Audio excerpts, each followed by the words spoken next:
A reading from the Holy Gospel according to Luke chapter 11 verses 47 to 54. Jesus said, "Alas for you who build the tomb of the prophets, the men your ancestors killed. In this way you both witness what your ancestors did and approved it. They did the killing, you do the building. And that is why the wisdom of God said, I will send them prophets and apostles. Some they will slaughter and persecute, so that this generation will have to answer for every prophet's blood that had been shed since the foundation of the world, from the blood of Abel to the blood of Zechariah, who was murdered between the altar and the sanctuary. Yes, I tell you, this generation will have to answer for it all. Alas for you lawyers who have taken away the key of knowledge. You have not gone in yourselves, and has prevented others going in who wanted to." When he left the house, the scribes and the Pharisees began a furious attack on him and tried to force answers from him on innumerable questions, setting traps to catch him out in something he might say. The Gospel of the Lord. Here Jesus is blaming this generation for the sins of the generation that had come before it. Is blaming basically the scribes and the Pharisees for giving them the wrong teaching and for being hypocrites. I believe that it is exaggerated. Jesus is exaggerating, as we often do when we want to prove a point.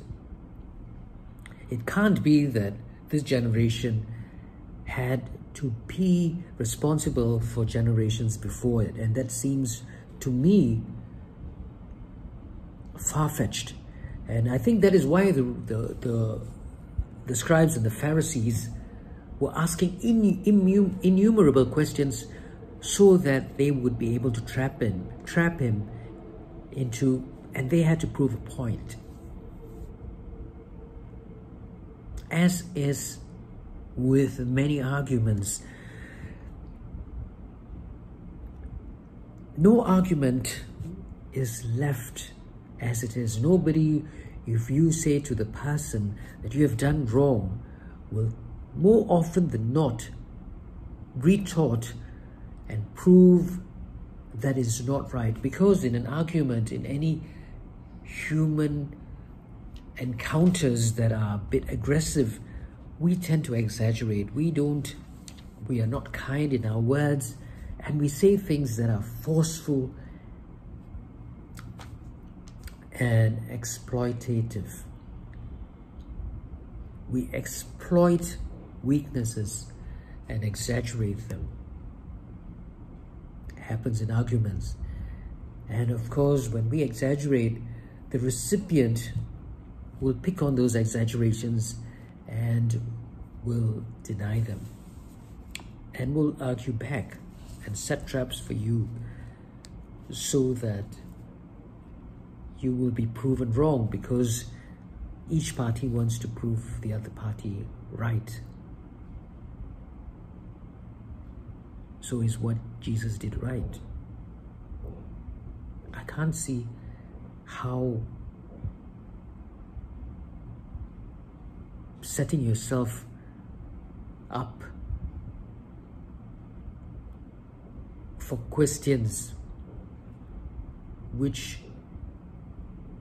you might not have very good arguments for will work out for you. Maybe Jesus, in his wisdom, was able to counter their arguments from the scribes and the Pharisees, but he was going out and knocking everybody down. I think it will be very hard for us to attack on emotion, on exaggeration, because it will be hard for us to support our argument